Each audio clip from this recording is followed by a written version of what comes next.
नमोस्तु गुरुदेव। धोत कललात्मने सालोकानां यदि विद्या दर्पणायते यदि विद्या दर्पणायते। भगवान की वृषभादि 24 तीर्थंकर भगवान की 1008 श्री आदिनाथ भगवान की ले पदम प्रभु भगवान की आचार्य गुरुदेव वृक्ष जी महाराज की पर्वराज पर्यूषण की आचार्य गुरुदेव वृक्ष जी महाराज की जय। परम पूज्य क्षमा मूर्ति आचार्य गुरुदेव 108 श्री विशद सागर जी महाराज की।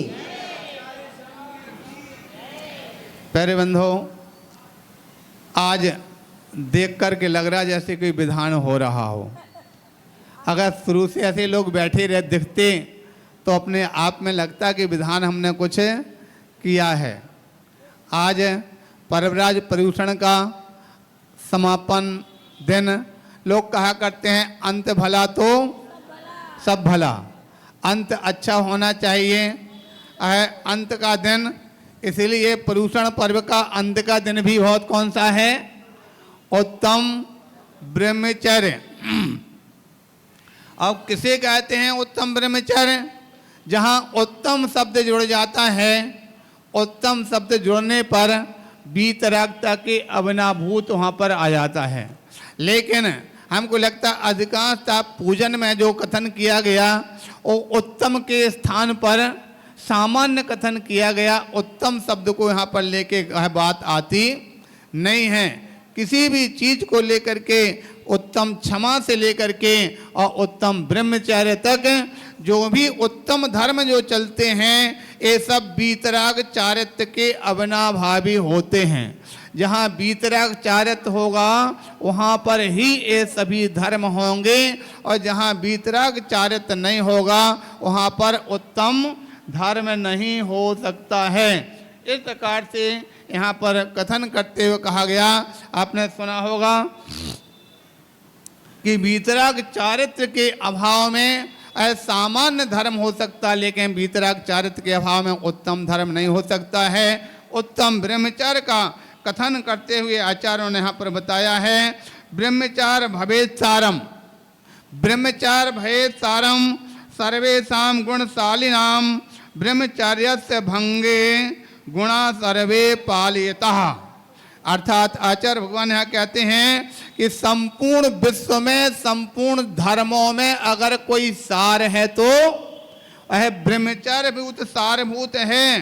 सर्वे गुणशाली नाम, और जो ब्रह्मचार्य में जितने विश्व के अंदर अच्छे सद्गुण होते हैं वो सारे ब्रह्मचार्य में ही समाहित होते हैं। किंतु संसार में अगर कोई ब्रह्मचार्य व्रत का भंग करता है तो उसके सारे गुण जितने हैं वो सब समाप्त हो जाते हैं, सभी विलीन हो जाते हैं, कोई भी नहीं बचता है। इसलिए जो सदमार्ग पर चलने वाला है वो किस प्रकार से वह भावना रखता है, इस प्रकार से कहा गया है कि बरम होता सने पापो पातो बरम कंठे ही सर्पणी। बरम होता सने पातो बरम कंठे ही सर्पणी नैव चालिंगता स्त्री सभ्यग्रह पितोलिता सभ्यग्रह पितोलिता। यानी कहने का तात्पर्य है वह सद्गुण को प्राप्त करने वाला सदाचारी कैसा विचार करता है। वे कहते हैं अग्नि में गिर जाना श्रेष्ठ है, अग्नि में जल जाना श्रेष्ठ है, गले में सांप नागिन को डाल लेना भी श्रेष्ठ है, किंतु स्त्री के प्रति मोहित होकर अपने गुणों का विनाश करना श्रेष्ठ नहीं होता है। सबसे बड़ी चीज ब्रह्मचार्य व्रत की तो इस प्रकार से बताई गई है। लेकिन यहाँ पर जो उपदेश जो चल रहा वो ज्यादातर किसके लिए चल रहा? श्रावकों के लिए चल रहा। और श्रावक लोग इसके अभाव में रह नहीं सकते हैं, क्योंकि श्रावकों के लिए उनके द्वारा कहा जाता है, बोले भगवान हमारे लिए अपने घर का रथ चलाना है, और घर का जो रथ चलेगा वो एक पहिए से कभी चल सकता नहीं है। उसके लिए तो दोनों चाहिए हैं, और दोनों पहिए जब होंगे तब चल पाएगा। तो ठीक है, यहाँ पर आचार्य भगवान कहते हैं तुम्हारे लिए भी हमारे सिद्धांत में व्यवस्था है, श्रावकों के लिए ही हमारे ब्रह्मचर्य धर्म में व्यवस्था है। क्या बोले, अगर श्रावक स्वादार संतोष व्रत का पालन करता है, स्वादार संतोष व्रत को धारी होता है, तो बोले वो अपने आप में ब्रह्मचारी के ही समान माना गया है। ठीक है, अभी बात चल रही थी। अच्छा ठीक है, श्रावक तो स्वादार संतोष व्रत धारी होगा, लेकिन महिलाएं वो कैसे होंगी, उनके लिए भी क्या होगा? अभी एक बार हमने कहीं ऐसी बात कर दिया कि महिलाएं, उनके लिए स्वापति व्रत का संकल्प करना चाहिए। एक बालिका वो समझ नहीं पाई, बोले ए भगवान, स्वापति व्रत भी कोई व्रत होता है क्या? तो कहने का तात्पर्य उसको सही रूप समझना है। पुरुष स्वादार संतोषी, महिलाएं स्वापति, अपने पति के अलावा अन्य जितने भी हैं उन सबको भाई, पिता इत्यादि की भांति समझना।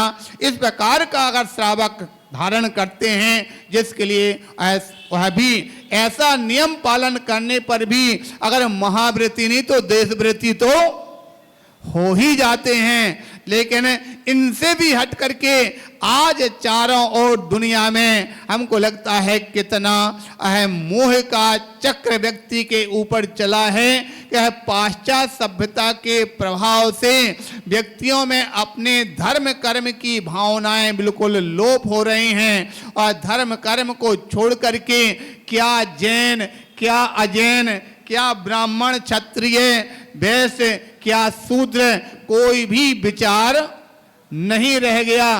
देखा जाता है, सुना जाता है। आज के समय पर एक तो सबसे ज्यादा लोगों के नाम के पीछे ये शर्मा वर्मा जब से चल पड़ा है, तब से व्यक्तियों की कोई जाति और कुजाति का ज्ञान भी नहीं हो पाता है, और शर्मा वर्मा के नाम पर व्यक्तियों के द्वारा, शर्मा वर्मा के नाम पर हो सकता है तो शर्मा ब्राह्मण होंगे, वर्मा क्षत्रिय होंगे, और उनके साथ लोगों के आज जब से कॉलेज की शिक्षा बालक बालिकाओं को हुई है, तब से जाकर के लड़कियां स्वच्छंदता को प्राप्त होती हैं। पढ़ने के लिए आपके नगर के कॉलेज में जाकर के ही बिगड़ जाती हैं। फिर जब नगर से जाकर के बाहर कोई बेंगलोर जा रहे हैं, कोई दिल्ली जा रहे हैं, कोई बॉम्बे जा रहे हैं, और वहाँ पर जाकर के किसी के साथ रहते हैं, तो जाकर के 2 से 4 आंख मिलती है, तो वहाँ पर उसके बाद फिर वो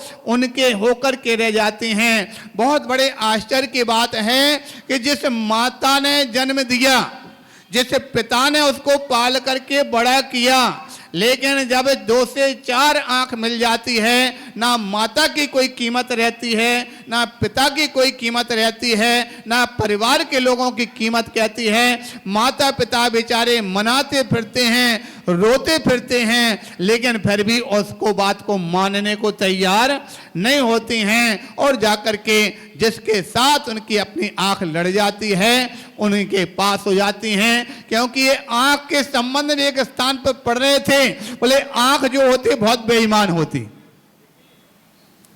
आंख जो होती है बहुत खतरनाक होती है। बोले आंख अगर आ जाए तो दुख देती, आंख आ जाए तो दुख देती। बोलते ना, कोई बीमारी हो गई, आंखों में आंख आ गई, आंख आ जाती है तो क्या होता, कष्ट देती कि नहीं? बोले आंख आ जाए तो दुख देती, और चली जाए तो दुख देती। चली जाए, दिखाई नहीं दे रहा, अंधा हो गया। आंख लड़ जाए तो दुख देती, और आंख भिड़ जाए, कोई लकड़ी से उंगली से भिड़ जाए तो दुख देती। इसलिए ये आंख बड़ी खतरनाक है। जब किसी की आंख दूसरे से लड़ जाती है, बेचारे माता पिता परिवार के लोग लाचार होकर इसके पीछे पीछे दौड़ते हैं, पीछे पीछे भागते हैं, मनाते फिरते हैं, लेकिन फिर भी नहीं मानते हैं। इससे अच्छा है कि अपने संतान को, अपने बच्चों को अपनी निगरानी में रखें, आंख की निगरानी में रखें, जिससे कि उनके आचरण दूसरे की ओर ना जावे। आप सब जानते हैं जब बच्चों के दूसरों के साथ जब पहुंच जाते, अभी हमने बताया था कि आपने आचार्य सुना होगा, आचार्य शांति सागर जी महाराज के समय की घटना है, जब डॉक्टर अंबेडकर वह जैन बनने के लिए आया था महासभा के पास, और बोले हमारे पास 2 लाख लोग हैं, हम सभी जैन बनना चाहते हैं। आपकी जो महासभा समितियां हैं वो तैयार हो गई। बोले ठीक है, बहुत अच्छा, अपने जैन लोग कम हैं, ये लोग जैन बन जाएंगे तो संख्या बढ़ जाएगी। लेकिन जब आचार्य शांति सागर जी महाराज को पता चला, उन्होंने कहा नहीं, हम उनको जैन नहीं बनने देंगे। लोगों ने खूब, कमेटी वालों ने समझाया, मनाया, महाराज आप अनुमति दे दो। महाराज ने कहा हम अनशन करेंगे अगर इनको तुम जैन बनाओगे। जब लोग नहीं माने तो लोगों ने किसी कमेटी के अध्यक्ष मंत्री ने पूछा, बोले महाराज आप इनको क्यों नहीं बनने दे रहे, क्या कारण है? तब उस समय पर महाराज ने कहा, बोले अच्छा बताइए, दूध कैसा होता? बोले सफेद होता। और छाछ कैसी होती? सफेद होती। दोनों सफेद हैं, लेकिन आपके पास अगर 1 मटकी दूध है और 1 मटकी दूध में 1 गिलास अगर पानी डाल दी, 1 गिलास अगर छाछ डाल दी जाए, 1 मटकी दूध में 1 गिलास छाछ अगर डाल दी जाए तो आपके दूध का क्या हाल होगा? बोलो। और दूध रह पाएगा क्या? दूध सत्यानाश हो जाएगा। उसी प्रकार से आपका जो जैन धर्म है अनादिकाल से अहिंसावादी है, सत्य अहिंसा का नारा देने वाला है और मन शुद्धि, वचन शुद्धि, काय शुद्धि वाला है। जब वहां पर आएंगे, और सब कौन थे? अहिरवाड़ जाति के लोग थे, जिनको जैन सिद्धांत के आधार पर हमको लगता हमेशा से अनादिकाल से स्पर्श करना भी दूर रहा। आपके जैनों में आएंगे और आगे मन शुद्धि, वचन शुद्धि, काय शुद्धि महाराज को आहार देने भी पहुंचेंगे। क्या वहां पर जैन धर्म कायम रह पाएगा क्या? इसलिए हमारे लिए इस प्रकार से जैनों को नहीं बढ़ाना, अपने जितने हैं उसने में ही संतुष्ट रहना। तो इस प्रकार से अब आप विचार कर सकते हैं कि जब कोई दूसरी कास्ट के साथ में अगर संबंध होता है, उसके साथ में तो क्या आपका जैनत्व तो रह पाएगा? इसलिए हमारा सभी के संदेश है कि आप अपने बालक बालिकाओं को, अपने पारिवारिक जनों को ये संदेश दें कि जैनों में ही बेटे बेटी की शादी करें। इसलिए जैन जितने रहें उतने कम से कम शुद्ध तो रहें, स्वच्छ तो रहें, उसमें कहीं किसी प्रकार से फटने की स्थिति न आवे। आज का ये ब्रह्मचर्य व्रत तो यद्यपि वास्तविकता में बहुत ऊंची चीज है। ब्रह्मचर्य व्रत में तो संसार के, क्योंकि अकिंचन आपने पढ़ा, अकिंचन में शरीर भी अपना नहीं है, फिर और चीज तो अपनी क्या हो सकती? ब्रह्मचर्य में तो अपनी आत्मा स्वरूप में रमण करने का नाम ब्रह्मचर्य है। जो अपने आत्मा स्वरूप में रमण करेगा वो ब्रह्मचर्य को पाएगा। लेकिन उसके पहले कम से कम ब्रह्मचर्य तो बहुत कुछ दूर है, अब्रह्म से अगर बच जाएंगे तो हमारे जीवन में कम से कम संसार की दुर्गति नहीं होगी। क्योंकि अब्रह्म जो है वह हमेशा कहाँ पर दुर्गति को ले जाने वाला होता है। इसमें ये बता दिया, देखो, नैव चालिता लंगता स्वस्ति सभ्य ग्रह प्रतोलिका। आप लोग पढ़ा करते हैं पूजन की लाइन में, संसार में विष बेल नारी तज गए योगीश्वरा। इस बात को लेकर हमारी छोटी सी घटना याद आई। हम लोग एक बार ललितपुर के पास एक पाली गांव है, वहां पर थे। एक सज्जन ने हमारे पास प्रश्न किया था, बोले महाराज जब शादी होती ना तो शादी में जो लड़की 6 फेरे तक लड़की आगे चलती है और 7वें फेरे में लड़का आगे चलता, ऐसे होता ना? और अंतर तो नहीं? बोले ऐसा क्यों होता? हमने कहा भाई कोई जिस शादी वाला उससे पूछते तो हो सकता वो बता भी देता। हमारे बोले महाराज हमने हजारों से पूछा लेकिन आज तक संतोषजनक उत्तर हमें नहीं मिला। हो सकता हमने सोचा आपने कहीं साथ पढ़ते हो कहीं, हमने कहा भाई शास्त्रों में डायरेक्ट तो कुछ भी नहीं लिखा, लेकिन कुछ ऐसी चीज होती जिनका फार्मूला आप लोग गणित का सवाल लगाते हैं ना, फार्मूला मिल जाएगा, उसके आधार पर हल करेंगे, सवाल हल हो जाएगा। बोले अच्छा हो सकता है, ठीक है, क्या है? तो हमने उनको बताया, अच्छा बताइए, जब शादी होती है तो शादी के समय पर लड़का लड़की का क्या भाव होता, क्या विचार होता? कि हम शादी होने के बाद जैसे ही पंचकल्याणक होगा तो पंचकल्याणक में 100 धर्मेंद्र बनेंगे, ये भाव से शादी करते क्या? या आगे चल करके मुनि महाराज आरिका बन जाएंगे तुरंत जाकर के, इस भाव से शादी करते हैं क्या? क्या भाव रहता? शादी करके हम हनीमून मनाने के लिए वहां पर जाएंगे, वहां जाएंगे, वहां जाएंगे। ये सब किसका कारण है? राग का कारण है, मोह का कारण है, अब्रह्म का कारण है। और अब्रह्म का कारण तो उस समय पर जिसने ये प्रक्रिया चलाई निश्चित रूप से बहुत बड़ा दार्शनिक रहा होगा, और उसने दार्शनिक दर्शन जोड़ दिया। उस समय मूक होकर के वो लड़की उस पुरुष के लिए बोलती है, बोले ध्यान रखना भाई, अगर तेरे लिए मेरे मोह में पड़ेगा तो छठवें नरक तक तो मैं स्वयं जाऊंगी और तेरे लिए ले जाऊंगी। आ गए ना समझ में? फार्मूला एकदम क्लियर आ रहा। छठवें नरक तक स्त्री कहां तक जा सकती? छठवें तक जा सकती है, इसलिए छठवें नरक तक तो मैं जाऊंगी, तो जो तुमको लेके जाऊंगी, और उसके बाद मेरी शक्ति नहीं है, तुमको आगे कर दूंगी, तुमको जहां जाना हो तो जाओ। आगे समझ में? इसलिए उसको संतोष अपने आप में हुआ। साथ में एक बात और भी आई, जब शादी होती है तो क्या होता है? लड़की की मांग भरती है। कौन भरता? घर का बुजुर्ग। कौन भरेगा? वही क्यों बता, सबसे बड़ा उत्तम काम है, घर के ज्येष्ठ व्यक्ति उसके द्वारा भरी जाना चाहिए। बोले नहीं, कौन भरता है? लड़का ही भरता है। क्यों भरता है? क्या होता? उस समय पर भी जब मांग भरते हैं तो इस प्रकार से संदेश दिया जाता है, वो लड़की उससे कह रही है, बोले बेटा अगर तेरी दम है हमारी जिंदगी भर मांगे पूरी करने की, तब तो आओ।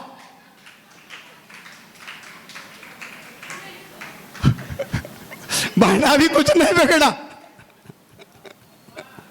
आगे ना समझ में? अगर तेरी हिम्मत पूरी जिंदगी हमारी मांगे पूरी करने की हो तब तो भर, वरना चला जा, अभी कुछ नहीं बिगड़ा हुआ है।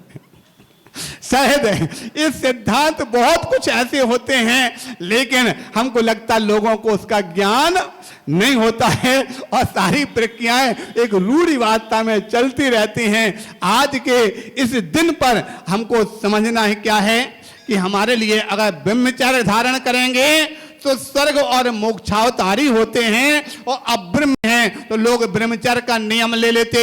कोई कहते हैं हम 6 महीने में 25 दिन का ब्रह्मचर्य करेंगे, कोई कहते हैं हम 15 दिन में एक सप्ताह एक पक्ष का करेंगे। एक पक्ष का ब्रह्मचर्य ऐसा व्रत लेते हैं, कोई 30 दिन का, 28 दिन का।